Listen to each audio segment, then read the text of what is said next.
realization that wokeness has transformed itself into a form of pseudo-religion has become increasingly obvious to conservatives. The ceremonies and festivals that occur during the month of June make it hard to ignore, as pride celebrations are increasingly treated as hedonistic sacrament.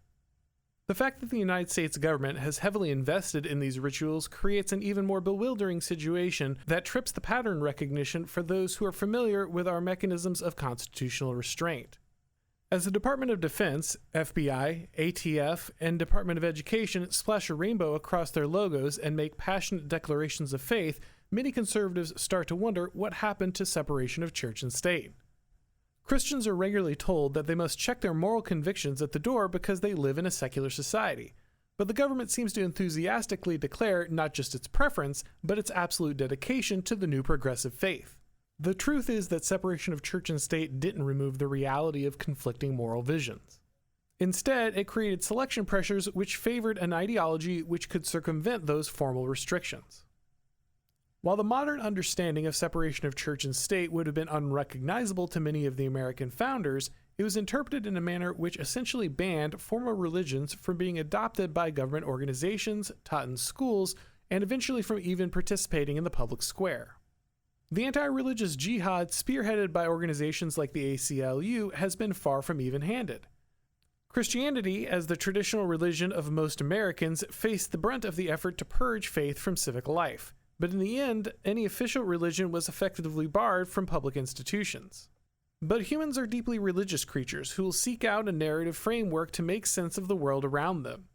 Progressivism, or wokeness if you prefer, has no holy book or formal church, and because it is treated as a political ideology instead of an official religion, it was able to fill the narrative void that existed in public institutions without triggering the defense mechanism of separation of church and state. Liberalism, and here I don't mean progressive leftist ideology, but what most people would call classical liberalism, offered a false promise. It led many in the West to believe that social organizations, especially government institutions, could be kept morally neutral by operating a basic minimum morality which everyone could agree to. But as I've explained in a previous video, cultural neutrality is impossible, and all institutions must operate inside of someone's moral framework. With all of its competition effectively banned by separation of church and state, progressivism filled the natural void that was left once true religion had been stripped from public life. To borrow an illustration from the political theorist Curtis Yarvin, progressivism became a super-predator ideology, perfectly adapted to outcompete its religious rivals in a theoretically secular society. Are you a college student who feels isolated as Cthulhu swims ever leftward? The Intercollegiate Studies Institute is here to help. ISI offers programs and opportunities for conservative students across the country. ISI understands that conservatives and right-of-center students feel isolated on campus and that you're often fighting for your own reputation, dignity, and future. Through ISI, you can learn about what Russell Kirk called permanent things, the philosophical and political teachings that shaped and made Western civilization great.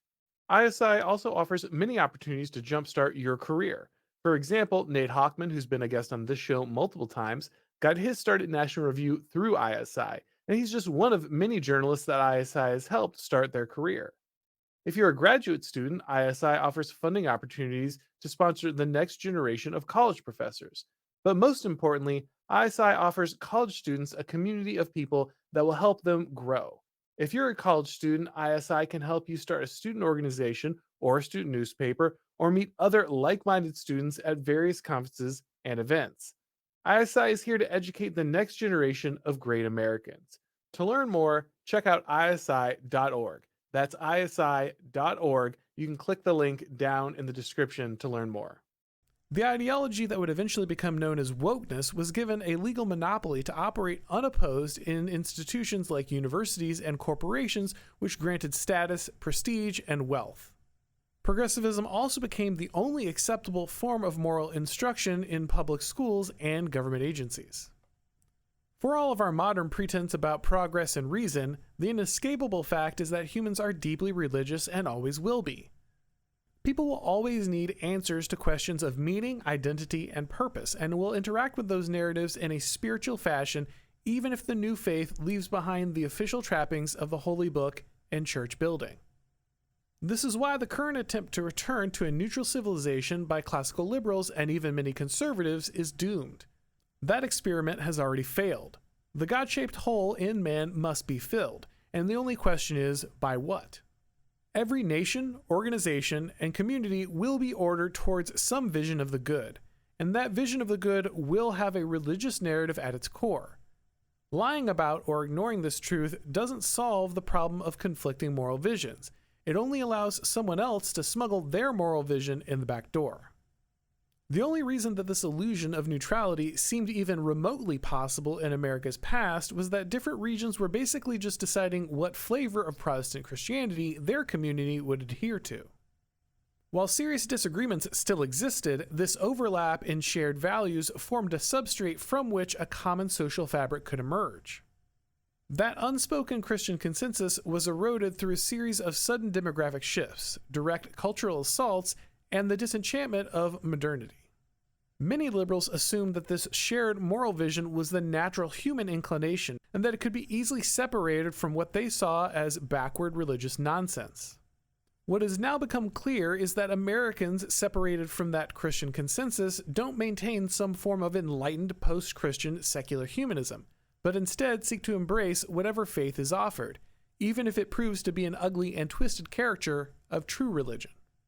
The baseline consensus conservatives refer to as American values turned out to be a very particular strain of Protestant Christian ethos, and once that foundation had been demolished, the narrative framework which had been built upon it quickly crumbled. With the modern interpretation of separation of church and state purging Christianity from most public spaces, the cultural consensus that was built on top of it slowly faded.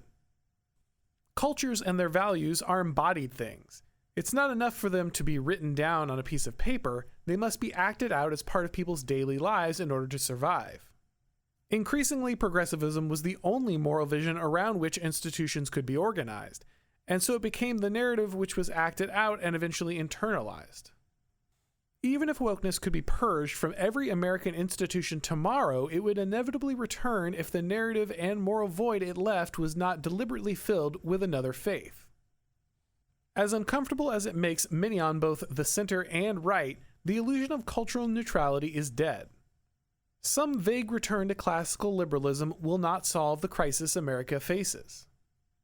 The only way to defeat progressivism is to replace it with a more compelling and true narrative.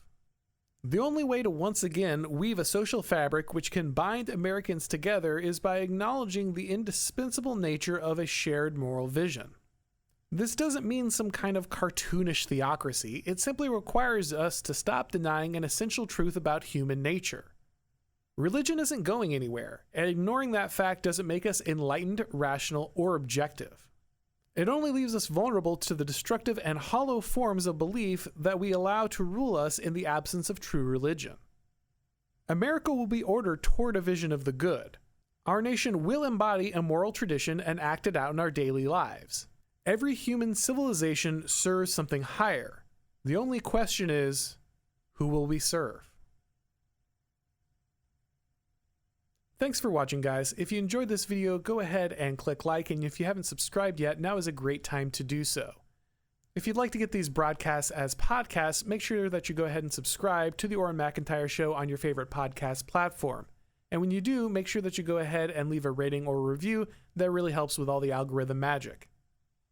If you'd like to follow me on Twitter or Substack or Gab, if you'd like to watch these videos on Rumble or Odyssey, make sure to follow the links down below in the description. And of course, you can catch all of my videos and read all of my articles over at The Blaze. Thanks for watching, guys, and as always, I'll talk to you next time.